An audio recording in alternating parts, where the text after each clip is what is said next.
This episode originally aired on July 15th, 2022 on the Unethical Patreon. Our client today is comedian Sumit Swami. I never know what to expect, so I didn't want to just like I wouldn't mean to second guess you. Richard's just thrown us some duds before, is all I'm saying. So Richard, my man. Hello? Hey. Is this private detectives? Yes, this is Private Dicks. I have a case and I want you guys to help me with the case, please. Absolutely. That's what we do here, right? We still do that, Richard? As far as I know, I fucking love crushing these goddamn mysteries. So I've been a little bored over here. Yeah, we can do that then. What mystery you got for us? I have lots of mysteries that I want to get resolved, but I have this specific one. Her name is Diane Schuler. And yeah. And you know what I heard? That she drove on the wrong side of the highway for at least 8 miles or something. And she killed 8 people. That's right. I believe it was 2 miles. Oh, 2 miles. Sorry. No, that's okay. Hey, look, man, you're coming to us with a mystery. That means you don't have all the facts. So that tracks. Yeah.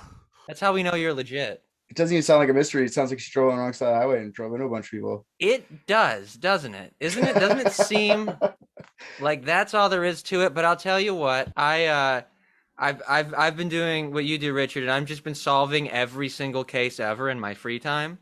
Oh. Or at least just researching them. So this happens to be one of 10,000 that I did since last Thursday. Yeah. Yeah, because my cousin Gag and Deep talked about it, and I was like, I want to call Private Dicks to get it solved. Really? You heard of us? Well, okay. Yeah, Suck Deep, one of my other cousins, also got a case solved for you guys. You were really, really good. He's missing now, but I don't know what happened to him, but I know you guys solved the case for him. Okay, cool. That's interesting that you're here with a true crime case and not asking us about what happened to your cousin that we at some point definitely knew. Well, I had 2 mysteries, to be very honest. I was like either Diane Schuler or my cousin, and I'm like, well, he took $200 2 years ago, never returned me back. I asked him, and he just kept on delaying it. So I'm like, whatever, screw him. I'm gonna have Diane Schuler done first, and then the cousin. We call that white privilege in the U.S.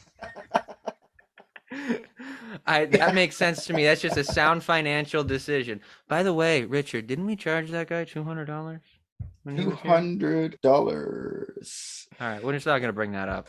Sacrifice. Thank you, guys. Who took that? He took that $200 from me. That's crazy, dude, because we never got paid by him. It was super weird. Yeah, he just freaking Suck Deep, man. Suck Deep is just a trouble. Totally. Mm-hmm. Trouble. Hate that guy. Maybe we don't need to find him. No, don't even look downstairs. I tell you what, if you pay us extra, we won't find him. Amazing. We'll leave him where he is. We'll leave him right where he is. Perfect. So, let's do that. Awesome. And then first, we will get into the strange mystery that seems like it's not a mystery of Diane Schuler. An elite team of private detectives. What if balloons are aliens? Maybe that's the key component we're missing. Cover-ups. John's guilty. Mysteries that need to be solved. Maybe Mormons need mountains. Richard, shut up. Little background here on this, guys. This was in the news for quite some time. In 2009, on the Taconic State Parkway, Sunday, July 26th, at 1:30 p.m., a 2003 Ford Windstar minivan traveled into oncoming traffic for almost 2 miles in Westchester County, eventually colliding head-on with a 2004 Chevy Trailblazer SUV.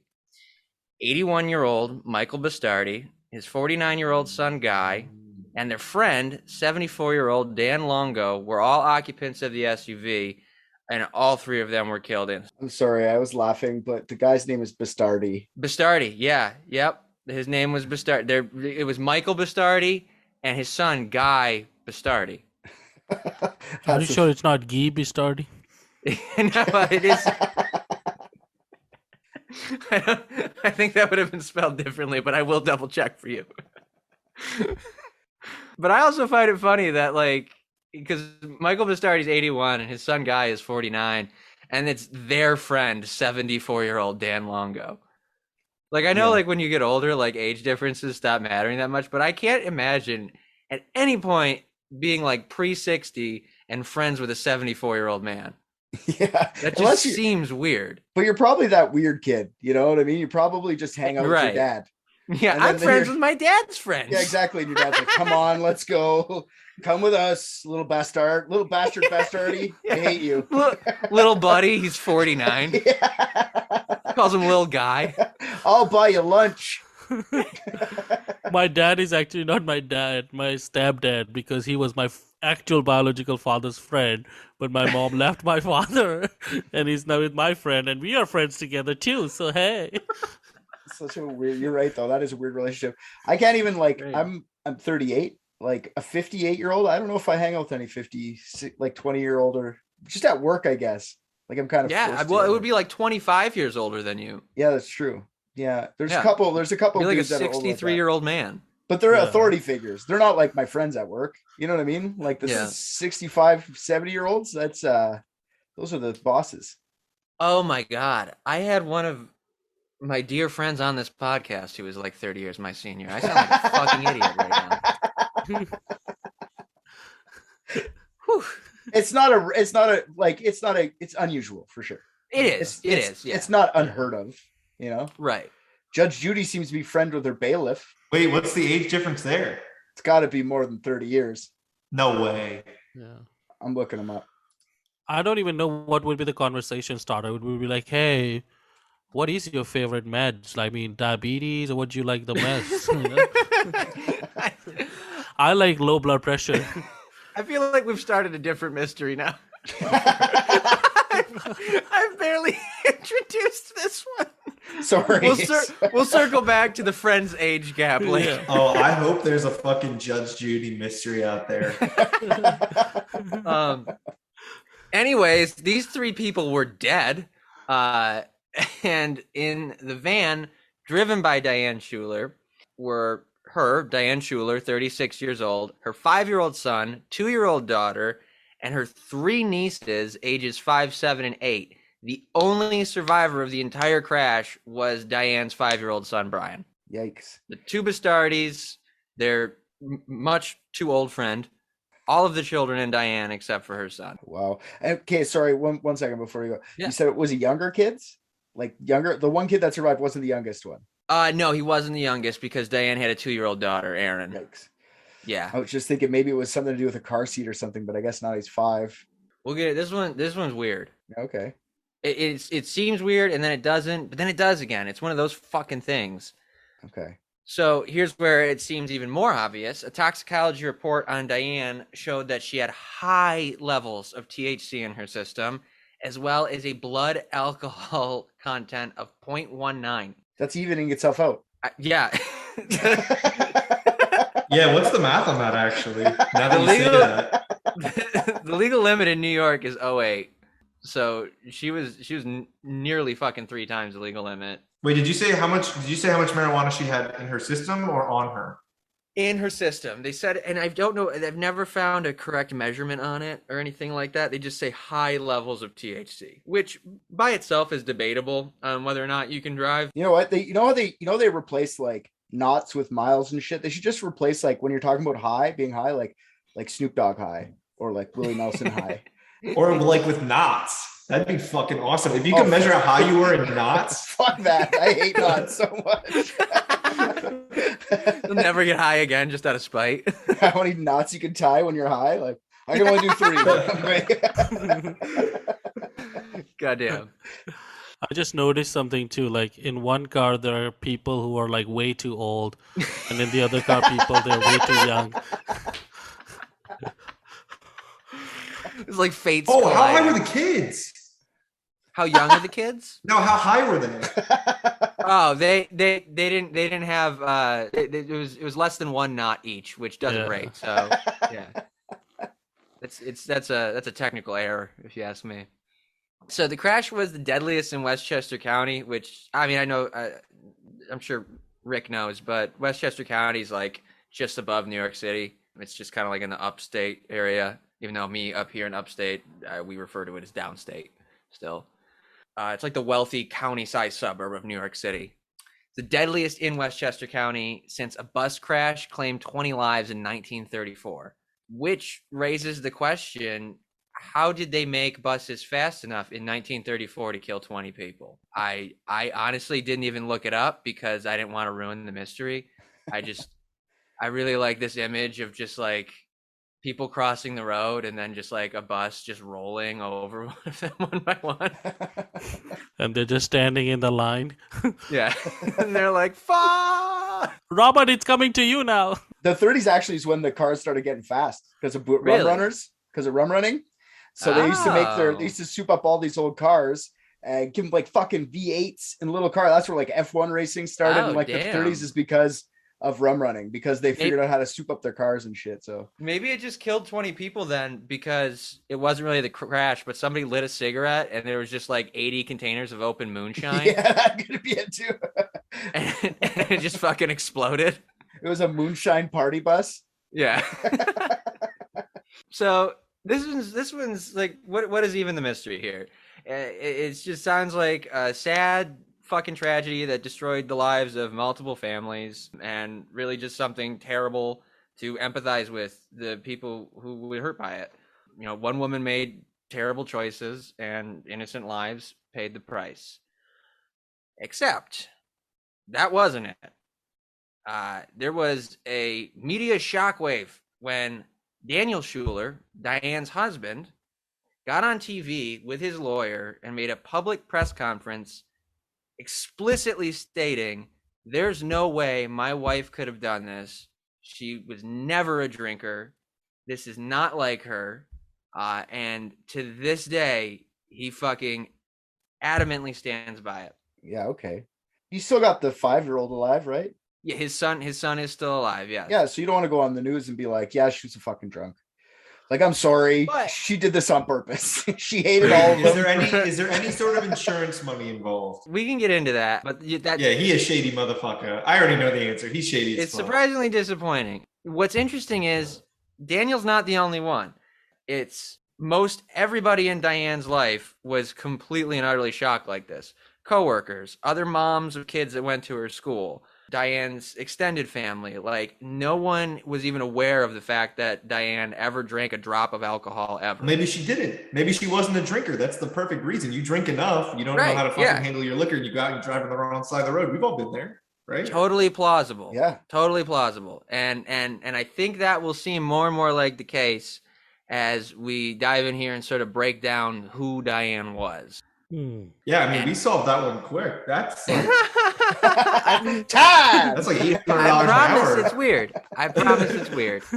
The overall theme that comes up whenever anybody talks about Diane is literal perfection. Like perfect mom, perfect employee, perfect wife. She worked a fucking full-time job as like a billing manager at some fucking cable company, but she made over $100,000 a year, making her like the main breadwinner of the family, because fucking Daniel Schuler was an overnight security guard. And they were well off. I mean, they lived in Long Island, and that's not like a super cheap place to live. Okay. Enough to make you want to drink. Keep going. It could be. Show me when the kids get added to the pile. That never makes me want to drink either.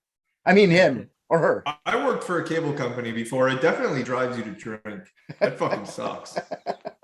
But why is she drinking so bad when there are so many kids around her? They're like, okay, kids are here now. It's safe to drink. That's what happened. I don't know. I mean, that's the best time to drink. By all accounts, Diane didn't drink. Like, that's the thing. I mean, from what everyone in her life says. Oh, the kids were a bad influence. That, yes, it was the children. and that's what we always learn in these stories is you always blame the kids. Victim children is what you meant by that last part. Oh, yeah. It was the 5-year-old because he knew when to tuck because he knew it was going to happen. He's actually severely fucked up. He was ejected from the vehicle. Oh, wow. Yeah. Well, I mean, he's okay. He has what's called ocular palsy, so his eyes don't fucking move right. But yeah, That's not fun. Sorry, when someone's dead, like when you got like 9 people stuffed in a fucking car, what's the procedure to find out like if somebody's drunk? Like, is there a chance that they just like grabbed random fucking blood and they're like, oh, there's alcohol? Yeah, but they're all kids. It's not like during Diane's autopsy, which they performed. They did vitreous fluid, which came up. I don't know if you remember when we were doing Princess Di. They tested the drivers vitreous fluid. I don't know why that's the best way to test alcohol levels, but they just fucking test your eye fluid. And yeah. I wonder how accurate that is. I know we've talked about like how inaccurate almost everything else we've ever looked at was, but now I'm just curious. Like, as you find out, Daniel Schuler has a few things to say about that. Can I get my eye fluid tested before I'm dead, or is that kind of like a one-way procedure? It's like fluid out, no fluid in. All right. Well, I mean, in the interest of just sharing my own thoughts on this, because I have terrible phobias surrounding my eyes. I have eye floaters, and you know, I mean, like I can see past them now. It's not like a big deal, but they drove me nuts for a while. Turns out there's something called a vitrectomy, which is the only way to actually cure them, and that's because the floaters are just like balls, like little like strands of protein just floating around in your eye fluid. So the way they do it is they put a fucking needle in your eye and they suck the fluid out of your eye and then replace it with saline. Nice. Oh, so, I don't like the replacing it with saline part. Oh, I was good until you said that. The interesting part is it'll either cure you completely of them, or it'll permanently fuck up your eyesight for the rest of your life. Or if someone fucked up the saline and they got to do it again. Yeah, they can't do it again. If it gets fucked up, you're just fucked. They just fucking suck that shit out. That is amazing. Yeah, I know. Isn't that horrifying? That is horrifying. I said amazing. Okay. Well, I mean, amazing can be horrifying. I would just say drive on the right side of the road, then no eye sucking, nothing happens. You know what I mean? That's a very fair point. I mean, have drinks, that's fine. Have like 25 kids, but drive on the right side of the road. Everyone at Diane's job loved her. They said that she was like the fucking man. Like, she was the one who planned all the birthday parties and was always like checking in with anybody, had like a weird intuition to just know if somebody was having a rough time, and was like, boom, the one who was there to try to like help out and make everything better. The other moms, the kids that went to the same school as Diane's kids, were like, to the point like they were jealous of her. She was so perfect. She was doing all the fucking PTA shit. Literally every day, her kids were the ones who showed up like perfectly groomed, never missed a haircut, had all new clothes, and looked like they just were covered in Teflon type shit. They just were, you know, I mean, she was like that perfect mom. Danny's mother, her mother and Diane's mother-in-law, also thought Diane was perfect, like, which, you know, I mean, it's stereotypical to think that mother-in-laws hate, you know, significant others or whatever. I mean, you definitely can't talk shit on your daughter-in-law after she's dead. No, also definitely probably not in an HBO documentary. You probably wouldn't. So, well, Diane's mother-in-law talked about how she was sort of the one in charge of the house. You know, she wore the pants in that aspect. And she kept referring to Danny, her son, as Diane, his wife's oldest child. She just kept saying, "Oh, Danny was her oldest boy. Danny's her oldest boy." Meaning she basically took care of her husband. You know what I mean? Yeah. She did a lot. Yeah. She was also like into like crafting and shit. So like she would do like this weird shit where she made like homemade cards for people for like any kind of like special occasion or their birthdays. So she didn't give them like a gift card off the shelf. She made a fucking card. And the through line that Diane's mother-in-law says is, she's like, I have literally no idea where she found the time for any of them. This just keeps sounding like CEO soccer mom breaks bad. Diane's high school friends were in the documentary I watched. It's called There's Something Wrong with Aunt Diane. And I do recommend it. I fucking love that title. Yeah. And they interviewed, you know, I mean, it's interviews the whole thing. They just kind of follow everything along in the aftermath of what happened. And they interviewed some of Diane's old friends from like college and high school. As they're talking to her, they talk about how Diane was kind of like the quiet, sort of demure one of them. She had issues with her self-esteem that they attributed to like her weight and her self-image, and that she never really dated or spent any time with anybody like romantically until she met Danny, her future husband. And it seemed like when they met, that's just like where all of Diane's focus and attention was into Danny and her relationship with him, to the point that her friends sort of dropped the bomb at the end of their little interview that they didn't speak to her for 10 years and they never would again because she fucking died. They didn't go to each other's weddings or any of that stuff. And these are like her close college and high school friends. So it's just very interesting how she just like, she very much threw herself into what she decided her next life would be. Yeah. I don't know. I find that's less rare than you'd think. Like, I don't know. Yeah, people drift apart. Yeah. And it's not like I've done it to a lot of people, and it's not like I don't want to hang out with these. It's not in the same trajectory. It's just not there. It's not, what I mean? Dude. Yeah. Sometimes shit just happens. Going back even further in Diane's life, her childhood fucking sucked. Whose doesn't? But her mother, Eileen, abandoned her and the entire family when Diane was 9.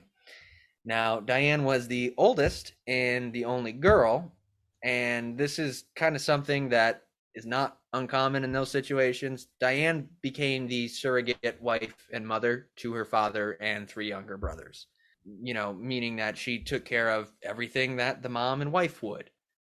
And that was with, full sort of backing by her father, if not insistence, which is, it's sad and shitty. And Diane's husband, Danny, insists that Diane never wanted to talk about it. She never wanted to talk about her mother. Anytime her mother came up, she'd say, "That's all done. I don't think about that," and that she'd written her off and would never speak with her. And Danny said he stopped asking. Kind of gives you some insight into a woman who might get so drunk and fucked up that she would drive on the wrong side of the road. But another thing to keep in mind, nothing like this had ever happened in Diane's life before. She had never been in trouble for drinking. She didn't have stories about her that her friends told about getting so fucked up at bars. She didn't have anybody in her family who was like, yeah, well, Diane can put it away. Nobody that anybody talked to, and you'll find it was a lot of people, including their lawyer, private investigator they hired, the actual fucking police, interviewed anybody that knew Diane, and they all got the same story. Basically, that line of perfection that I've been telling you about, that Diane was this, beacon and not at all the type of person. This sounds like the Walter White documentary. Sure. Yeah. I mean, if that's your takeaway, I mean, it's very, very strange. Well, I mean, if you're saying that this is the Walter White documentary, I don't believe for a second that Walter White would get into a car drunk and drive on the wrong side of the road. That was definitely a hit job. Yeah, exactly. Gus Fring fucking took her out, solved it. Sort of dip into the day of the incident. The way it starts is 9:30 a.m. on Sunday, July 26, 2009. The Schuler family was camping out in Parksville, New York. They would oftentimes hook up a camper to the back of their pickup and drive it out there and hang out in their little area that they rented and, play in the water, go to the beach and all that. And this time they had brought Diane's brother's 3 daughters, the 5, 7, and 8-year-old girls, and they spent a weekend out there. Now, on Sunday, it was time to go at 9:30 sharp. Danny left in the pickup truck towing the camper with the family dog, and Diane got into the Ford Windstar, which is actually owned by her brother, the father of the girls, and they said goodbye to the campground owner, who I saw on that documentary verbally attest, yeah, no, Diane looked stone sober. She was normal Diane. The next time Diane is seen is only about like 20 minutes later in Liberty, New York, which is only like 20 minutes from the campground. And there's surveillance footage of them pulling into a McDonald's, and Diane goes in there and she orders food for the kids. What does she get? Nuggies, motherfucker. I'm not sure exactly what they got, but it was McDonald's breakfast. I know that it was breakfast. Yeah. Even What year did this happen? 2009. And what time did she get there? 9:38. Well, probably like 10 a.m. It might not have been breakfast. It might not have been breakfast. Cutting it close, but not past breakfast. Yeah, I don't know. I mean, that sounds like that would drive me to drink. If I had that many children in the car and I missed breakfast, What do you mean you don't have any fucking Egg McMuffins? How quickly did this story get buried that a mother went to McDonald's, immediately got onto the highway and crashed her fucking car because her kids were probably screaming at her? Yeah, it was a cover-up by Ronald McDonald. Diane actually had what has been called a lengthy chat, according to the private investigator that spoke with the employees at this McDonald's. She had a lengthy chat and was very friendly while she was waiting at the counter for the food. Again, by all accounts, stone cold sober. And the kids played in the play place for a while.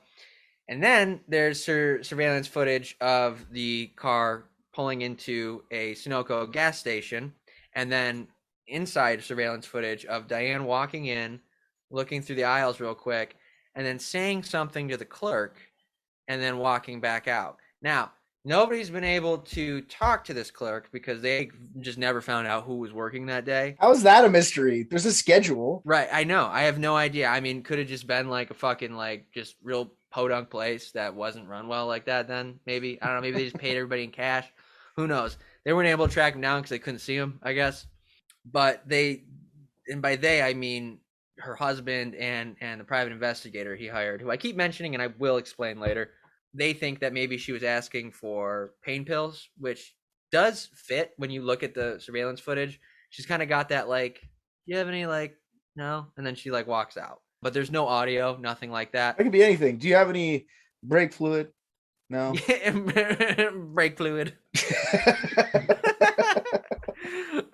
Do you have a place I can dump my brake fluid? Yeah, but she looks fucking sober, dude. That's the thing. They're back on the road by 11 a.m. And they're going along Route 17, I-86, which right up there, it's just two. It's one highway that kind of goes in and out into two, and then it does intersect with I-87, which is the New York State Thruway. Now, what they're supposed to be doing is they get on there and then they go south down that thruway so they can get into New York City and then through into Long Island, which is where they're heading, home. Yeah. So the car is spotted crossing Tappan Zee Bridge, which is going into the city over there.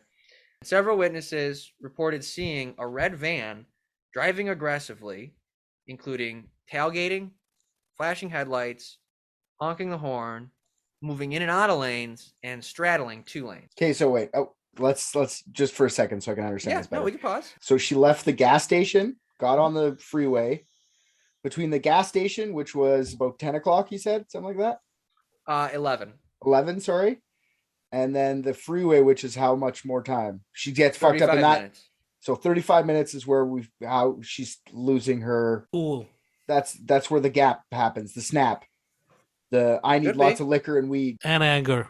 Okay, so it's in between that. Okay, you think it might be before that even. Okay, sorry. I'm just because she seemed normal before. That's where I'm. I don't know what to make of it because as an individual who's done binge drinking at points, this is the part that surprises me. She calls her brother at 11:37 a.m. and tells him they're being delayed by traffic. Almost at the same time, according to a police report, Diane is seen at 11:45 a.m. on the side of the road with her hands on her knees as if she's vomiting. They think she was throwing up. 11 a.m., leaving the Sunoco looking stone sober after having no time to have been drinking prior to that in the McDonald's where everyone thinks she's stone sober. Going back even further, stone sober. Wait, she walked into the McDonald's? She didn't even go through the drive-thru? No, she was in there. She was standing in there. Kids are playing in the fucking play place. She was just hanging out. That's why it took him so fucking long. I would have been miserable too. That early in the morning? Right. Right.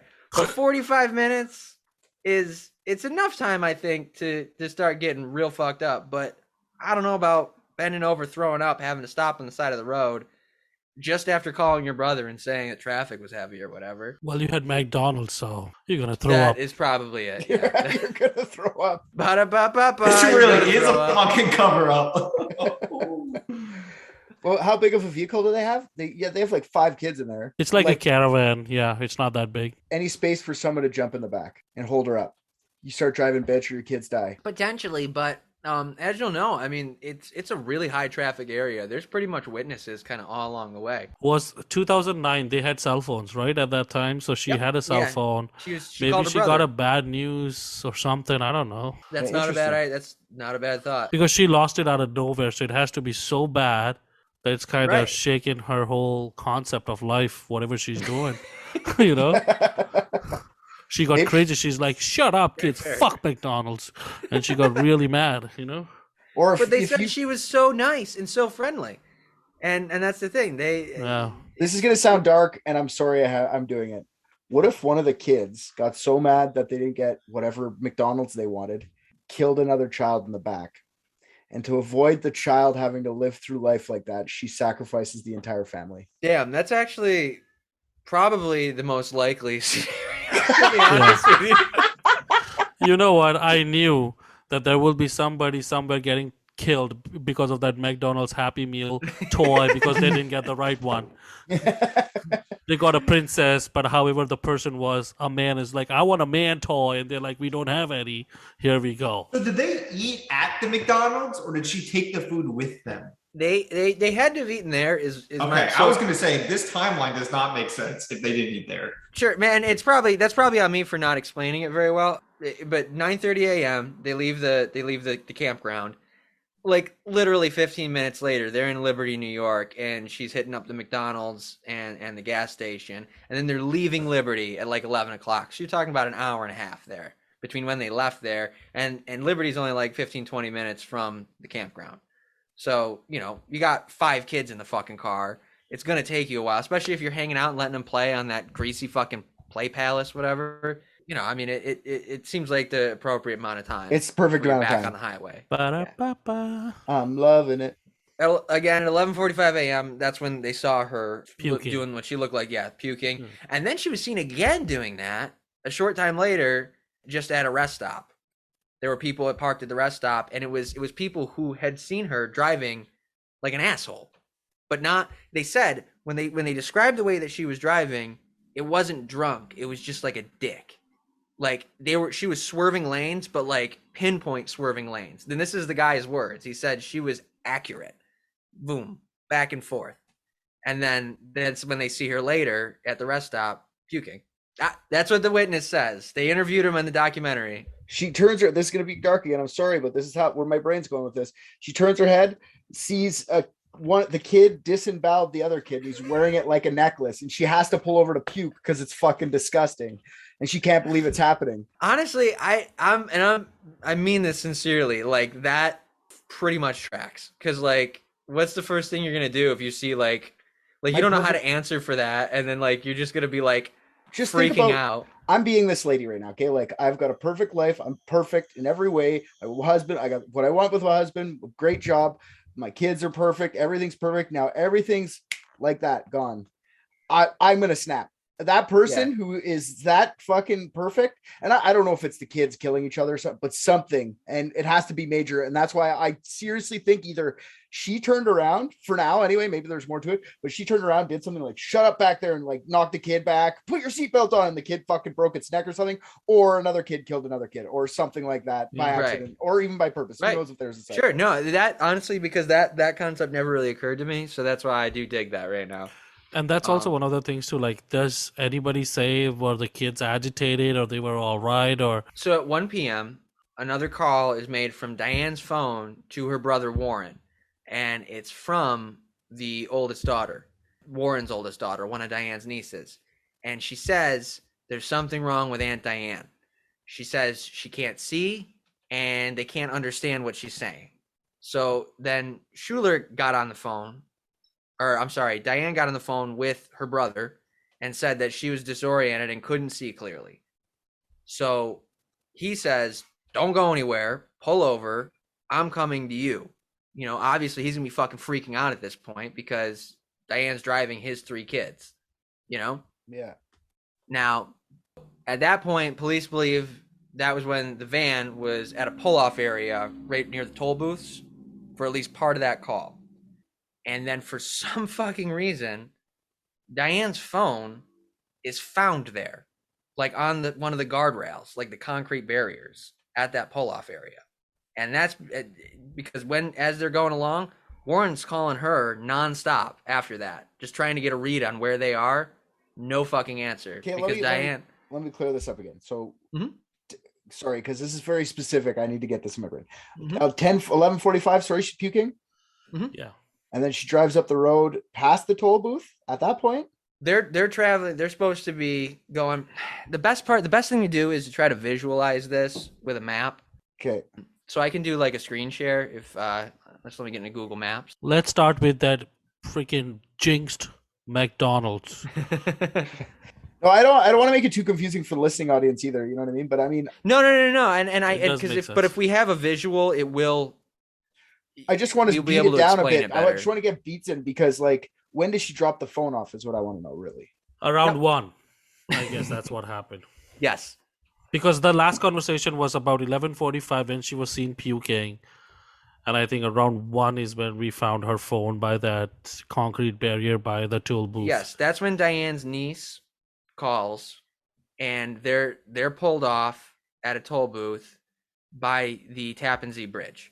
Now, and I'll show you on this map if I can screen share in a Yeah. second here. I just want to show you because I gotta find Tappan Zee as well. Something definitely happened.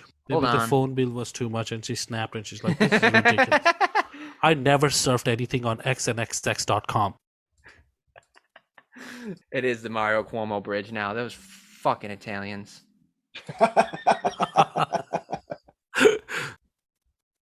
God damn it, they always take everything good. So you see that, how up there you have Parksville and then Liberty. And Yeah. then you come down, and then right in here is the Tappan Zee Bridge. I'm sorry, the Governor Mario M. Cuomo Bridge. The Marinara, Meatballs, and Parmesan Bridge.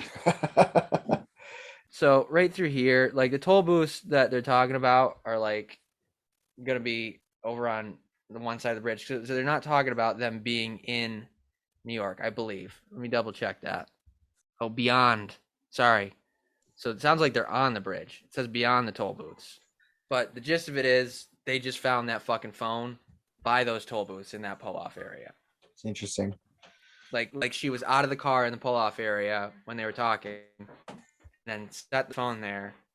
But then she gets back in the car and she's driving.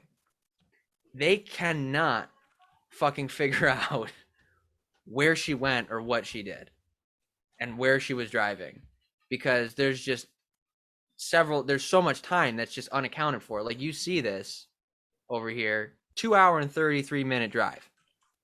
And I mean, like, yeah, you can vary up the route or whatever, but if they left at 9:30, even if they're up here, the point being, it took her way fucking longer than it should have. Yeah, that's why I was confused. Like, how did this jump to that time? But now I get it. It's not that long. That's just one of the parts. Where the fuck did she go? Okay, that's interesting. Yes, yeah, they can't understand how it didn't take her, like, because the problem is if she's it's 1 p.m. and she's at that part of the bridge. From that bridge to home, that's not 2 hours and 33 minutes. You know what I mean? Yeah. Did the husband meet them at the McDonald's and also eat there with them? What? So the husband was in a separate vehicle, right? Yeah, he was just driving. He was just bringing. Okay, but he didn't stop at the McDonald's, or he did? Nope. They didn't travel together really. Okay, I have my going. No. Okay. He put the Private Dicks podcast on and just got it. He was home. Good idea. 1-855 Private Dicks. So there was no reporting between 11:45 and 1 then. Or there were. Right. Between the last time when she was puking and then her phone. Right. there any- Yeah. And they don't. I believe it was. I can't remember. I think it was police who found the phone, and that was like way later on. So that was just something I put in there because they just stopped being able to get a hold of her. It's a shame that it's not nowadays. You would have been able to go, like, it's not a shame that it even happened. But I mean, if it was nowadays, you could just follow the phone everywhere. Like, fuck, 2009, they didn't have GPS like they do now. You can figure out where someone went all day. Right. Yeah. There's too much time for something to happen, and it's maybe there was a lover and we knew about it, and he showed up out of nowhere in a bike. A lover. Yeah, he's just a motorcycle guy. Yeah. Give me 1 minute because there's one other visual aid that's gonna maybe help illustrate this a little bit. It's confusing because and the beautiful part is like the documentary I watched had these maps and everything, so that you could kind of see. And they did this thing, like it was like obviously for like artistic effect, but they just started going off in all these directions that she could have gone in. You know what I mean? Oh yeah, it's like a spider web of different routes. Yeah. And if I can pull up this fucking road, it will help you sort of understand. She definitely has to be agitated by something that is so profound that. But dude, the thing about it, 11 o'clock, she's puking. You could still be hammered. Yeah. Whatever it is, you can Right. you can get drunk by 1 o'clock. This woman is pitch perfect, and then out of nowhere, she's just drinking and smoking, and Yep. there are kids involved where you're extra responsible. You know what I mean? Like, there are kids here that cannot do this, and for her to do it is crazy. Teenage prank gone wrong. You know, there could be all sorts of drugged. I wish for every, sorry to interrupt you, but I wish for every case where somebody died, they would publicly post the phone records for like the past couple weeks, where everybody could just, you know, like see who called who and piece together some crazy fucking stories. Because I'm so curious what was going on. Well, you can get that kind of stuff. You just got to make a freedom of information request, and it's like you can get whatever police pulled into it as long as the case is closed. You can grab. It's $25, I think, every time you call them to do it, but you can get a good case file. Or it depends how much too. Like if there's lots, then it's more. Whatever. Anyways, you could do it. Either the kid said something or the phone. That's the only two options for me now. So this is roughly the area Diane was in, like just like inside this like town. This is Taconic State Parkway, but down here, this is where they were supposed to be crossing so that they could get fucking down through here and into Long Island. But so she went at the other some way. point, she just starts fucking going the other way because that's the crash happened, like way out of the way. Huh. Oh. Right. Moving forward. Diane, in the right direction, unlike Diane. Got her. Killed that bitch. Well, she did. Ba-da-ba-ba. Again, they didn't really figure out what route Diane was taking from the bridge to get to Taconic State Parkway in the first place. But at 1:33 p.m., two drivers are calling 911 after noticing a van edging onto the Parkway's northbound exit ramp. Now, the end of the exit ramp at the intersection with a road called Pleasantville is marked with two signs that read, "Do not enter," and another two signs that read, "One way." Within the next minute, 4 more 911 calls are placed by other drivers who reported that a car was traveling in the wrong direction on the Parkway, going like 75 or 85 miles per hour. In kilometers, for you, Richard, that's 121 or 137 kilometers an hour. Oh my God! Yeah, that's a big ticket, Richard. Big ticket you if lose you your get car caught. for that one. You lose your car for that one. Impounded. 4 demerit points and like $300 or something. So the van traveled for 1.7 miles, 2.7 kilometers, in the Parkway's northbound passing lane, where at 1:35 p.m. it collided head-on with the Chevy Trailblazer, which had the two father-son with their old buddy in it. Yeah. Another car was struck, but there were like minor to no injuries. They think at the time of impact, she was traveling at 85 miles per hour in the wrong fucking lane. Well, yeah, but that doubles when the other person's going the same fucking speed the opposite way too, right? Exactly. Yep. Yeah. And there's no way. Yeah. I think those fucking 3 guys were like fishing or some shit. So there's no way they weren't like also drunk. Like, where's the Bastardi's autopsy? Where's their vitreous fluid? Yeah, that's true. You know? Why is it automatically the mom of 5 kids or whatever? Yeah. Well, just because she drove in the wrong lane and had a vodka bottle in her car and a lot of marijuana. How dare they assume? How dare. Jumping ahead of me, bitch. Wait, didn't you say that already? Oh, maybe I read it. My bad. I thought you said that already. Yeah. You spoiler. Getting on Wikipedia. The Richard, cut that. I didn't go on Wikipedia. I was looking. No, that's okay. I was looking for the path they drove, and there was captions, and I wrote down and I read one. It's okay because that's literally the next thing I was going to say. 2 men who witnessed the accident immediately ran to help. The car was not even on the road anymore. I mean, this thing, if you look at pictures of the scene of the accident, it's fucking totaled. It was on fire and there's smoke billowing out of it. So these 2 guys go to help. They pulled Diane from the van and they have, their statement says they saw a large, broken, absolute vodka bottle on the floor of the driver's side. They this part's darker, but they pulled the kids out, and they immediately knew they were dead, but they didn't notice Brian. Apparently he was underneath another body, and they didn't see him, which is strange that's in there like that, because the documentary makes it pretty clear he was thrown from the vehicle. So I don't really know how that happens, unless they were like tied together or something. Oof. Thrown into the other vehicle with the old guys, and they were laying on him. Right. They just wanted another person to do another age gap for friends. Yeah, exactly. Like, we got to go younger this time. We can't go older. It was great while it lasted. Yeah. So crazy. That's pretty much the entirety of the incident. There's like some other gross stuff where like you can find pictures of the scene. Ugh, no thanks. Yeah, it's kids. It's like, I'm joking around, but it's kids, man. No, I know. They didn't show kids in the documentary, but they did show Diane, and she's fucked up. She's like visibly a goner. Not a lot of blood though, which almost makes it worse. It's just like physical trauma that you can see. Not really any gore or anything.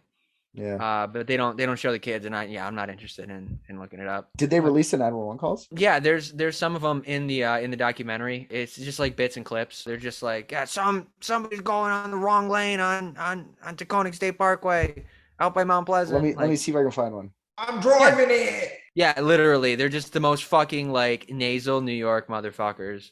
I will say, it seems a little fucking weird that out of all the kids, the son's the only one that like wasn't involved. And the dad wasn't there? Well, the son was there. He just survived. Oh, he survived it? Yeah, he was in there. He got pretty fucked up from it too. He has some kind of like permanent ocular palsy or something. Wow. He seems like he's doing okay now, more or less, but I mean, maybe not emotionally, which we'll get into. But Thomas Ruskin was the PI I mentioned earlier. Not too long after Danny went out and made that statement with his lawyer, Dominic Barbera, his lawyer knew a guy who helped him out with other cases, this Thomas Ruskin guy.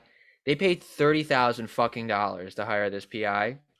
And their goal was with clearing Diane of what they felt were incorrect toxicology reports. Now, Danny, in his dumb Long Island way, just keeps saying, it's like a broken record. He says it had to be something medical. It was something medical was going on. Something medical was going on. But what we'll find out, I mean, is that the autopsy reports showed 0.19 blood alcohol level, high levels of THC. So what's Thomas Ruskin to do but try to get that autopsy report independently reviewed? That's his goal. It's like, I'm going to take these test results and we're going to see if they fucked up the test somehow. And what happens is different. All of a sudden, there's just a new headline every day that Danny and his lawyer are just surprised by. It seems like Thomas can't stop talking to the fucking press and revealing things about the case. And it just keeps making these new waves, like little things like. And he's hired by Danny, right? He's hired by Danny. They paid that man $30K. Yeah. That is it. That did they start out with like 1,000, and then every time he found something, he was like, "Well, now it's going to be another 4." Is that over time? That's the interesting thing. So another big figurehead, and honestly, probably the best person in all of this is Diane Schuler, who is Danny and Diane's sister-in-law. It's Danny's brother's wife. She is also adamant that there's no fucking way Diane would do this. But she's a lot more level-headed about it because I think her IQ is probably a good 40 points above Danny's. And I think her IQ might be 90. So she's very rational, but obviously, how do you be rational when it's something this emotional happens? And that's the strangest thing. Like, anybody else would be ashamed by something like this, but like the way that Danny and the rest of the family have kind of come forward and just been adamant about it, it kind of goes beyond that denial when you're being that active about it. And that's what's very interesting to me. But back on the subject of ass face Thomas Ruskin, he takes this money from them and they get nothing out of him. The only thing they hear from him is what they're literally reading in the paper because of the things that he's saying to the news, which isn't anything that's surprising to you or me because it's just parts of the investigation that we've kind of already gone over. Yeah. But it does serve to exonerate Diane. It's things that, we've already talked about like, like her relations at work and really just kind of like him doubling down on being like, there's something that to get to the bottom of here. Well, time goes on, really about a year with Thomas Ruskin, and they just stop hearing from him. And he wants more and more money to continue his investigation. And eventually they say, we don't have the money. So he just stops, full stop, doesn't speak with them. Now, when they do get in contact with him again, almost a full year later, he's adamant that he sent the results that he got to the lawyer's office. And they have it on video in the documentary where the lawyer calls in his assistant and he's like, what did we get from Thomas Ruskin? And she's like, nothing. We didn't get anything. He never sent anything. And that's a documentarian, like, okay, ask her. Yeah. Ask her. Yep. Give me a second while I set up this camera. Ask her, though. Yep. Yeah. It was very like on the spot. And it did make me wonder, like how dedicated this lawyer was to them as well. But he does seem pretty genuine. So I don't really disbelieve him at all. But this Thomas Ruskin guy is a fucking scam artist, dude. Like, yeah. Mind you, his website, you can go on his website and look him up, and he says, retired New York City detective, years in criminal investigation, I'm the private investigator hire. He's not fucking retired. He had to resign in disgrace in 1999 after selling fraudulent airline tickets, for which he did, mind you, he's a convicted felon for this and did 5 years probation. Well. And if you look him up, there's a different video of him, like, all over the internet from every single different news source. Today, Fox News, CNN. He's a fucking professional pundit. Okay. Well, let's not burn up too much. Like we all have parole. We're private detectives. It's well, okay, but the difference is you and I aren't sitting on Fox News weighing in on police brutality. I would. I'd be the perfect person. You're like, well, don't prevent my ability to get there. Yeah, exactly. I would love to be a Fox News pundit. Oh man. No, that is scummy. That guy sounds like a scumbag for sure. Yeah, it's just a fun little aside for me. I really did not like that guy, and I was right too. There's actually a phone call between him and Jay Schuler, Diane and Danny's sister-in-law, where she calls and she's like, why didn't we hear anything? And he's like, you tell me, we had a deal and then, you guys, blah, blah. It was clearly just all about money to him until he finally caves and says like, well, the test results that I got, well, they just confirmed what was already there. I'm sorry, Jay. I don't really have anything else for you. Of course. So, there's some fuckery there, I feel, but he has not physically released them to them still to this day because they never paid him for them. Yeah. According to him.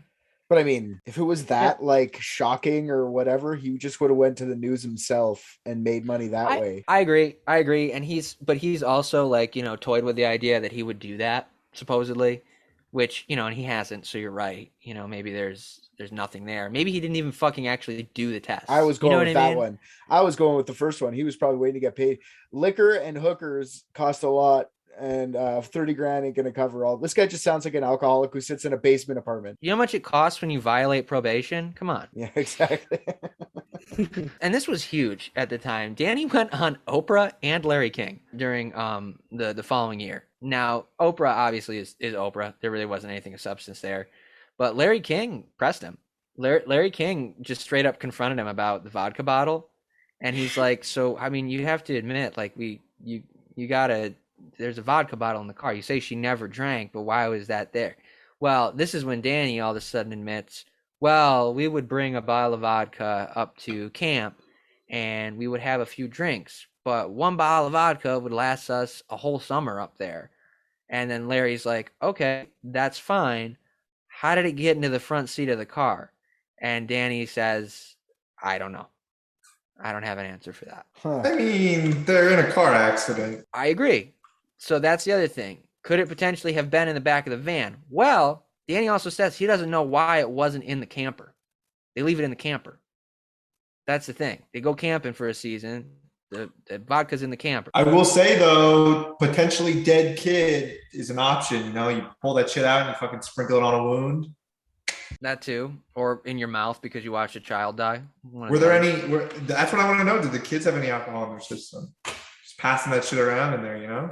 I don't know if they tested the kids. But now maybe they should have. I'm just saying, we talked about how shitty cops are before. No, but it's not... It's okay, put it this way. It's probably in the realm of possibilities, not super possible, that those kids did find that alcohol and killed themselves with alcohol. Like, you know what I mean? And then it's out because they're fishing through and like, oh, I want to get drunk like mommy and daddy did last night. They were so silly. Glug, glug, glug. Like, that's a possibility too. I'm gonna be honest, like that probably is one of the more interesting theories because a lot of these don't really hold weight, as you'll see. But just to add on, Danny also did later admit that Diane occasionally, she smoked weed. So it's like, it's this weird thing where you're like, oh man, that is really weird. Oh, what the fuck, dude? So she was just drunk and high. You know what I mean? Like, it has this weird ebb and flow to it. At least it did for me. Put it this way, like, I've been drunk, I've been high, I've been drunk and high. I've been really drunk and really high. I would never, ever get in a car and drive, especially with my kids. That's the other thing. You know what I mean? Like, and I'm not even Mr. fucking like soccer dad and all. I'm not that guy. I'm not what she was. So if that's the case where she just got hammered and high and drove, she would have snapped because of something else. It wouldn't have been the booze that would have made her do that. So like a lot of the time with these with all mysteries, I find is if you can figure out why something happened, you could just like, you know what I mean? That's whether she was drunk or not, that comes with the why, I think, you know, like, why would you do that? I think it's something that she got it in the news, I think from the phone, or kids said something, by the way, mom, I saw dad with another woman or something. I don't know. There should be something like that. I agree that's plausible with the exception of the fact there is no fucking way Danny Schuler was pulling in any puss. I have seen this man and heard him talk, and it is like watching a fucking glacier move. He is so dull and so annoying. Like it'd be like if a glacier had a Long Island accent and it was just like You guys can have alcohol at the gas station, eh? Over there. What's that? You can buy alcohol on the gas station. Beer, and in some counties, I know you can get liquor in like grocery stores, but it depends. Maybe she stopped and got it from there. Probably not in New York. She didn't get a bottle of vodka in the Sunoco. No, eh? No, yeah. And Danny, like I said, Danny copped to it being their bottle of vodka that they would sit by the campfire and have a couple of drinks or whatever the fuck, which sounds reasonable. I mean, like that sounds normal. Like I said, for someone who doesn't drink, there's lots of people that say I don't drink, but then they'll have a drink once in a blue moon. You know, like right, and that's where I mean. So one final note, just sort of like in this timeline, and then we'll dive headfirst into the theories and stuff, is that while the documentary was being filmed in 2010, Danny and Jay did get a chance to have those test results independently reviewed by a doctor in New York City, and it's honestly like a really sad sit down with this guy, because what it is they're not redoing the autopsy, they're just independently reviewing the autopsy results. And sort of because they're questioning whether this lady who did it was competent or not. Yeah. And the doctor said, you know, they're valid. You know, I can't find anything in here that would have broken protocol or done anything. Everything was done perfectly, more or less. He took the eye fluid out perfectly. Yeah. Looks like he did a great job sucking the eye juice out. Yeah. And he said, you know, it's like, I can't find anything here. And like, they're almost like pleading with him to like, you know, but in ways that like don't really track, as if like they retested her body when they also know he didn't. That's why it's kind of sad, is because like they're so upset that it didn't turn anything up for them, because it was like their Hail Mary of finally getting those results reviewed, and when that didn't work, they're like, we're gonna exhume the body, and that's been their goal. To this day, they haven't actually exhumed Diane's body, but that was kind of like where they wanted to head next. They just wouldn't give in. Yeah.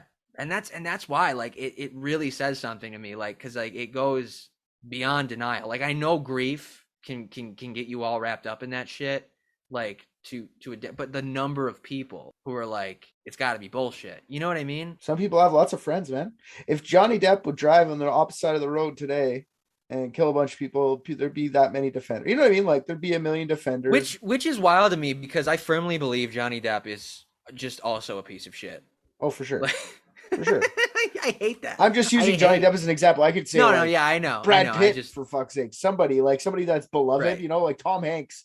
No one, everyone would be like, Tom Hanks was definitely undergun. And there'd be right. lots of people. It wouldn't be right. one person. It would be lots of people. So some people just have lots of friends. I don't know. Anyways, I'll listen to the theories, but I have my theory too. No, for sure. Just for like another little note, just because I know I've been like fairly like, you know, anti Diane doing anything malicious or intentionally wrong. The opposite perspective, the surviving relatives of the Bastardis, they fucking despise Danny, like hate his guts. They should. Yeah, because they didn't say a kind word about him in the documentary. Like they didn't have like any empathy for him, because, you know, I mean, here he is making constant media waves about how his wife did nothing wrong and they have a dead father and brother. You know, these women. So they're furious, and they said something to the effect, I didn't write it down, but it was like, you know, it'd be one thing if you just, you know, like, we're like, oh, she made a mistake and then moved on, instead of just bringing it up again and up again and up again and dragging it out, which, you know, like I can't help but feel for them, because, you know, I mean, to have it in your face every day. Yeah, they don't have as many friends. Plus, they're probably not rich. They're probably not as rich as this guy. This guy sounds like well, they had a lot of friends, Richard, but being Bastardis, all of their friends were 30 years older than them, so they were just dead at that point. already at the. You did them a favor and sent them to the cemetery with the rest of their friends. Anyways, there was always at the bingo hall, you know. Yeah. But I mean, the Danny is they must have some money. Like, he's getting a lawyer and all this stuff. Those guys aren't rich, so they're getting stomped all over. Like, they don't have friends in the media. They don't have all that. Yeah. So I know the figure for the documentary that got tossed around. I couldn't find anything concrete about it, but it was something like $100,000 to do the documentary. But that was under the impression that they were going to be able to film him in the midst of exhuming the body. I don't know if that changed, because that didn't happen. That's rough. Yeah. But there was also then lawsuits, and I know I'm not to the theories yet, but I'm getting there. There's lawsuits, just because it's important to point that out. Diane's brother and his wife sued Danny, and then the Bastardis sued Danny, and they wanted somebody to become an executor of Diane's estate, but Danny refused and told them to let a court handle it. I think the Bastardis also sued Diane's brother, and Danny sued Diane's brother. But the weird thing with that is that if there's a car involved and there's an owner, in New York, you legally have to sue the owner of the car to claim on their insurance. So that doesn't necessarily mean there was like some bad blood there by suing. Because, I mean, you're suing the father of 3 dead girls. Like, that's kind of fucked up. But people don't really realize that you have to do that. Yeah, well, it's really a grieving widower with dead kids suing a father with dead kids. Like, it's a lot of tragedy going on with that one. That court case was not going to be a smiler. Right, and I should also, and it's only because this just occurred to me, I forgot it, but in the documentary, I really dislike Danny. This guy sucks, and he talks about how he never even wanted kids. And that was Diane's thing, and he feels like, I think that he like gave that to her, and now he says, he's like, and now, you know, I'm doing it alone. I just wanted to live this lavish lifestyle of a nighttime security guard. Oh, I got wrapped up with these children. Yeah, while my wife makes 6 figures and does all my laundry at the same time. Yeah, like, come on, Danny man. sucks. Come on, dude. After all, I'm Diane's like the oldest child, so I don't have to do anything. Yeah, exactly. I've already done my chores. Yeah. So one tiny little factoid before we jump into these theories. The autopsy did point out that Diane did not have an enlarged liver or any of the other physical signs of alcoholism. Not a shock. Doesn't necessarily mean anything. First theory, Danny's big thing that he was railing against is that Diane was complaining about an abscessed tooth. He thinks somehow an abscessed tooth. Wait, what? I know. Well, that theory that wasn't really a theory then morphed into maybe Diane had been drinking a little bit to ease the pain of the abscessed tooth. And that maybe the reason that she was at that Sunoco was because she wanted Advil and they didn't have any, so she decided, I'm just gonna chug a fuck ton of vodka. Yeah. Well, so there's also this kind of side theory to this theory that you get into a loop when you've been drinking a little bit, especially if you're doing it with the goal of trying to get pain relief, where the more you drink, the more it makes you feel more comfortable drinking more. And she could have very well chugged a shitload of vodka in that 45 minutes before she was puking on the side of the road. Okay, wait, whose theory is this? This is more Danny being like, what about an abscessed tooth? Okay, and then a bunch of experts going, all right, I think here's what he means. Let's interpret this for 5 hours on Fox News. Let's go. Yeah. Come on, talking heads, gather. Yeah, okay, that's a weird one and plausible, but they didn't find anything on an abscessed tooth, but not because they didn't find anything, because they weren't fucking looking for it. So that emboldened Danny to be like, oh, this is probably something. I could see that happening, honestly. Having toothaches, have you ever had a bad one? Fuck, they suck. I can see getting right nice and drunk, getting rid of that, numbing the pain at least. There's fucking 5 kids in the back. I'm sorry. Absolutely. She's too responsible for that, yeah. Not happening. She's just going to deal with the pain. She might have, and like, sure, okay, let's pretend she had a swig and then went and got painkillers. What kind of painkillers can you get at a fucking gas station? Like morphine? What are they giving you? Quaaludes? No, it would just be like Advil or ibuprofen. What is Bill Cosby country? What's going on here? So another theory, an ischemic stroke. She could have fucking stroked. They think that, some other complaints she had made about potentially having headaches or doctor's appointments she had. I mean, they rifled through her black book and everything, trying to find appointments and all that shit. And she had a couple, but, there's been doctor's appointments. But the coroner didn't find a stroke because that's not what they were looking at. There's the reports, the independent reviewers and other experts have weighed in, and they said you can't rule it out because they didn't turn up evidence for it, because they didn't turn up evidence for it. It was an absence of evidence. Yeah, if you can make up any evidence because they didn't look for it, though. Exactly. So that's kind of the counterpoint to that one that feels. Or a stroke to me indicates loss of control, right? But you told us that she was like weaving between traffic and she had control of her faculties to a point.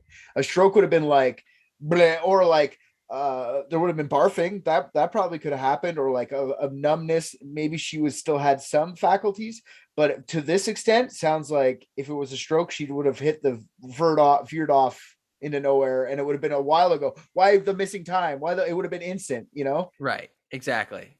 And that's why, like, some of these are, I mean, flimsy is generous, I think, because but what I think the kind of common theme that keeps popping up is like, you can't say it didn't happen, certainly. You know what I mean? And that's what's kind of shitty about it. And that's like sort of the crux of this whole thing, because there's such a gap of time because of who she was as a person prior to this. Very, very fucky trying to nail down any one thing that it was. This next one, actually, I stuck this one in here, and just about Thomas Ruskin, which we kind of already went over earlier and preloaded this one, but he's a fame whore and he's just waiting for his opportunity to be able to drop something. Which I don't believe, but I also hate him, and I'm happy to spread that rumor about him. Oh, it's not a rumor. He's definitely a fame whore. He just has nothing. He's holding all of his cards like he's bluffing, and no one's taking, no one's going all in on the whole thing. Like, okay, fine. Yeah, he's just got two jokers in the rules for Pinochle. Yeah. And everyone's like, we're playing fucking chess over here. Relax. Yeah. Rick, you'll like this one just because it's kind of conspiracy-y and technical. Auto brewery syndrome. Auto brewery syndrome is a disorder where eating starchy foods or carbs can create a fermentation process in your digestive tract that produces ethanol and makes you drunk without drinking. Freaking McDonald's. Are you telling me that this motherfucker got drunk on McDonald's breakfast? Goddamn fillet of fish, man. Oh, I am waking up early tomorrow. Let's get it. Sumit may have had this one. That is interesting. I've never even heard of that before. I hadn't heard of it either until I started looking into this, and it never came up in the documentary. See, but that doesn't surprise me that that's possible, because how else do humans figure out how to ferment shit? The interesting thing is that it primarily is only a disorder seen rarely in Japanese men living in Japan.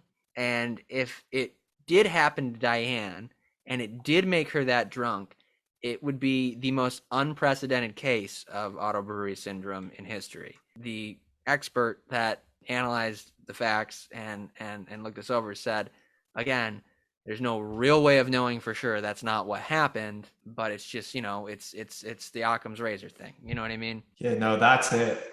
That's the one. Like, I don't even want to think of the disgusting mead that would come from me. Just fucking a delicious heady brew of Timbit soup. Like, how many burgers you have to eat to have that fermentation done so bad that you're going on the wrong side for what, 1.2 miles or 2.4? 1.7, almost 2 miles. Yeah. You're right. We have to find out. I agree. Let's go to McDonald's. I wonder if there's a way you can trigger this. Can you trigger this? Can you make it happen to you? Is there a pill we could take? Sounds like a lot of fucking bread, right? Yeah. I'm gonna get that fucking bread. Let's get 5 kids from somewhere. Yeah, 5 Get a kids. van. Get a van and let's do this. It's the only way. We've got to be a control group. We have to live what happened as a true investigators. We got to live through those moments. Yes, I agree. Oh fuck! My final theory and the one that I think is most likely, and a really, again, this is not super mysterious, but is undeniably fucking bizarre. And I think it's just Danny is hands down the shittiest husband in the history of the world. Like, there's never been a worse husband. I don't think anybody, I think he's in such deep denial that he was awful, and Diane was like god tier at emotional masking. Like, she was just a superhero at like keeping that shit in. So like, for whatever reason, Well, she wasn't. well, until she wasn't. Until she was. She was incredible until she wasn't. You know, maybe it's like you guys said, maybe something happened in there that fucking broke. And I mean, the facts are there. She must have been drinking that booze. But is it like a recent alcoholism that happened over the past few months, or was it like right there in the van then? You know what I mean? Because I don't think, with how much she cared about those kids and how you know, on the level she was, she would have done something knowing that they could have been hurt like that, you know? I think they got into a big fight. I think they got into a big fight before they left, because it doesn't make sense that they drive separate. I understand they drove separate because too many fucking kids and not enough room, whatever.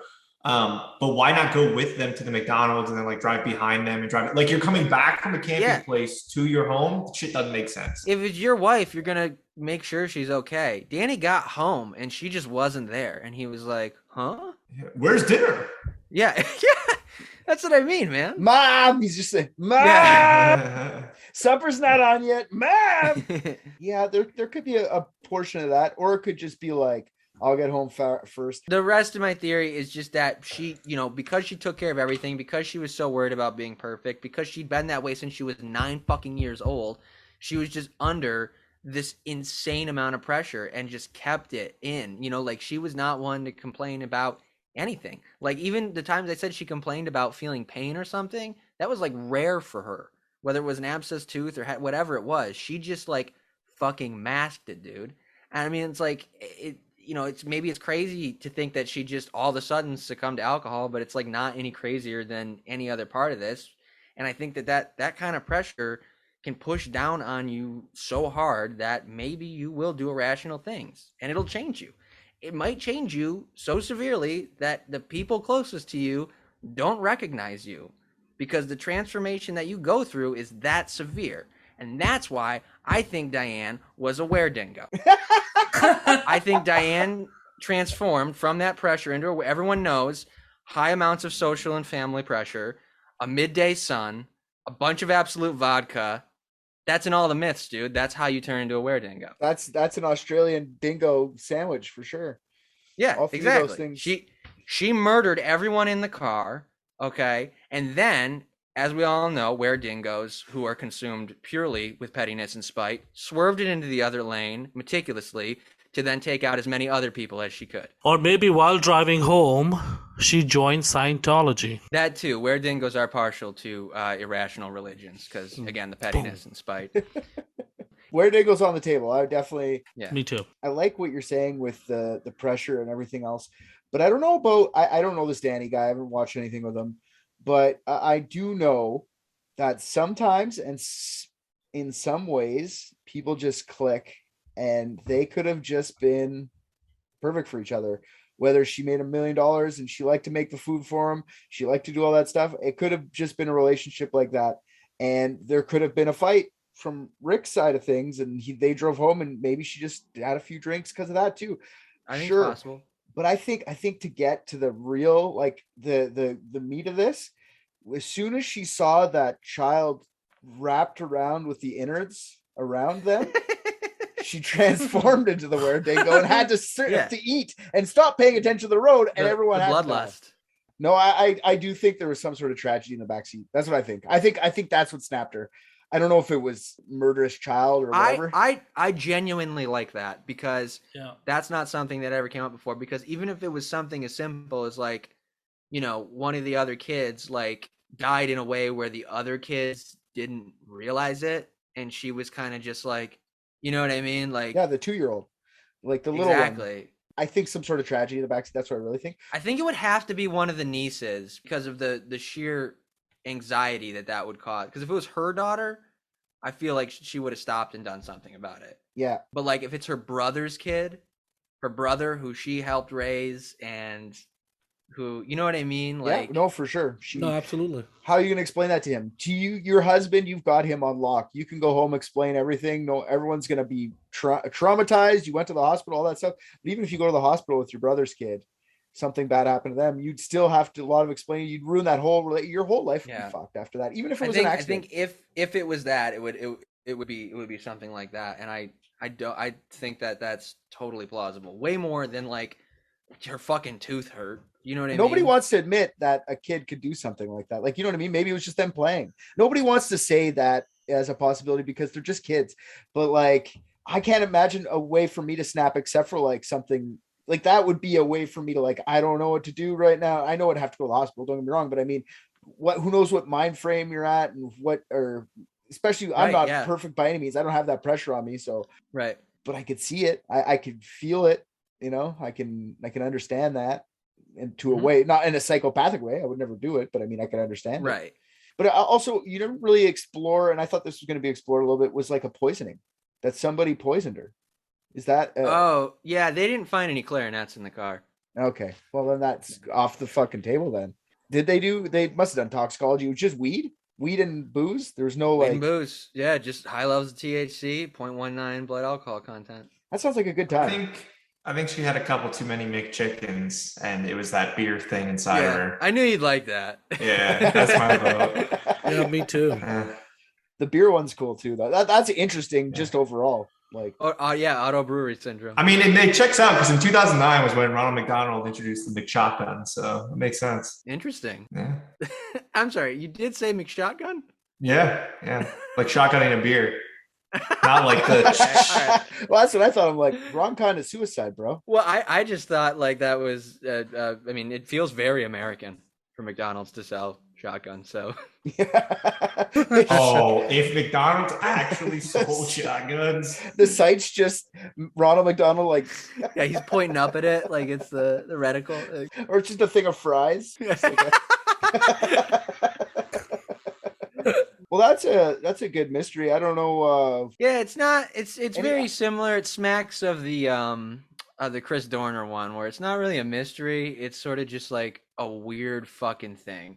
No, but that's a mystery. That's a fucking good mystery because we didn't even explore. There's one more theory we didn't even explore. He came in here with a theory, Sumit. Oh yeah, his cousin. What was it? Deep Cock, or I forget what his name was. He's still in India. He is Gagan Deep. Gagan Deep. That's right. Your cousin Gagan Deep was driving down, scared her off the road. Yeah, I wish I could say that one day he was gagging deep and then he just thought about it, but no. It was other cousin Suck Deep who kind of came up with all this, and then here we are doing all this. I gotcha. Okay. Well, what are we going with, boys? What are we gonna settle with? It has to be either one of the kids giving some kind of trauma, or the phone call came in and there was some kind of trauma that completely made her lost her mojo, something like that. No, you know what?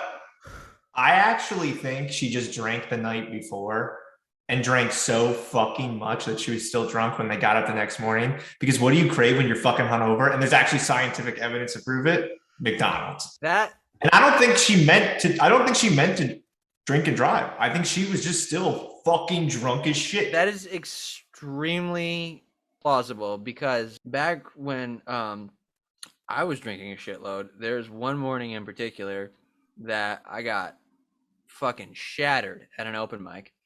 And my friend was too drunk to drive home, and I was like, no, you ride with me, and then Misty drove us home. Now the next morning, I promised to pick him up for work. We worked together, and I got up and I fucking zoomed to his house on the other side of the city I live in, probably like 20 minutes away, just to get over there. Pick him up. He gets in the car, and I'm like, "How you feeling, man?" And he's like, "Actually, pretty good." And I was like, "You know what? I'm feeling pretty fucking good too." And that was when I realized at 8 o'clock in the morning, I was still very drunk from the night before doing 70 miles an hour on the highway. With pure precision, right? Yeah. Oh yeah. Weaving in and out. Stopped at McDonald's, went to work. It was a perfect day. I saw a fiery explosion behind me, but I don't know what the fuck that was. Peed in the middle twice. Bunch of assholes were driving on the wrong side of the road. Yeah, I mean, like all my nieces died, but it was cool. And I feel like she didn't even know that she was on the wrong side. She was just driving like cool. It was like, all right, everything is all right. She didn't even know, I believe. Yeah, no, it just hit her all of a sudden. I see what you did there, Rick. That was good. We thought people were just going so slow they were going backwards at it. Yeah, that's how high she was. Well, this weed's really good, bro. Everyone's going backwards. This van got some engine. I think it's been long enough that Absolute Vodka could probably use that as a sales pitch. We get you so drunk, you'll still feel it the next morning. So Absolute, if you want to sponsor us, I mean, here's your fucking ad spot right You'll there. have absolutely no idea which way you're going. You'll get absolutely fucked by opposing traffic. And then this is where we cut into an ad for BetterHelp.ca. All right. Oh yeah. Absolute vodka. Please don't drive with kids. Okay, so I have, there's part of that in me too, Rick, but it's like all day. You know, like that's the only thing I don't like. She wasn't still drunk. There's no way. It was like 2-3 in the afternoon when she got in an accident. What I don't know much about this. I don't know if, we as humans know much about it. I wonder, like, if your liver gets better or worse at processing alcohol, like if you never drink versus if you sometimes drink versus like if your liver's used to it, you'd probably be better. It would be my guess. So do you think maybe she just didn't process it fast enough? And like, that's why it lasted? I didn't include it as a theory because a lot of this stuff seems very hearsay because it's just people being like, I don't know, maybe, but they do think that potentially she may have been in the early stages of alcoholism under which the circumstances would have no physical evidence of long-term alcoholism, which would be a fucked up liver and like other signs and stuff. I mean, she's got a bunch of young kids, a shitty husband, a corporate job, and they go camping and he doesn't even drive with her. Yeah, I mean, I would drink too. It wouldn't even take that much for me. Yeah, it may have been brewing for a while and not automatically in her stomach. I'm still going with murderous child in the back. Where Dingo came loose, everyone died. And Richard, I like that because it was new perspective to me, but mostly because, as you mentioned, Where Dingoes. Yeah. So I don't know if Rick wants to get on board with a were-dingo? I'll get on board with a were-dingo, a hunt-over were-dingo, yeah. I can't think of a time that we haven't all gotten on board with were-dingo when it's been a possibility, so I think we're obliged to go. I mean, it's really flip a coin. It's either Amelia Earhart or a were-dingo. And I mean, did she get airborne? Did she get airborne? No. Well, then were-dingo it is. Well, I mean, you saw how far that car was from the road, so. Plus the kid. The kid was DB Cooper. That too. Yeah, he was supposedly ejected, so. Yeesh. Nobody asked the kid, hey, what happened? The kid was never investigated? That's actually a good question. They tried, and his constant thing is, Mommy said her head hurt and she couldn't see.